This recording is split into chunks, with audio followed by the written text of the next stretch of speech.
Managed IT services pricing looks straightforward, then starts drifting as soon as real-world needs show up. More users, more devices, tighter security, compliance expectations, and suddenly the budget feels like it is vanishing. That matters because 60% of small companies that experience a cyber attack go out of business within 6 months. So pricing is not only a cost issue, it is a risk decision. The monthly number is shaped by your environment complexity.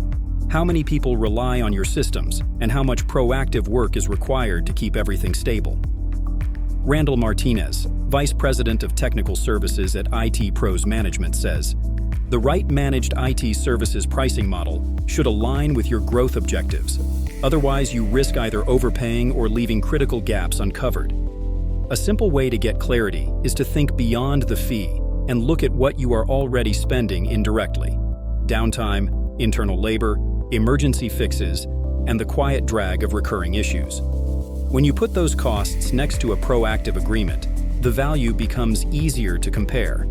If you want the full breakdown and a clearer way to choose a pricing approach that matches your operation, read the entire article on our website and add this to your Spotify playlist so it is easy to revisit when you are planning budgets.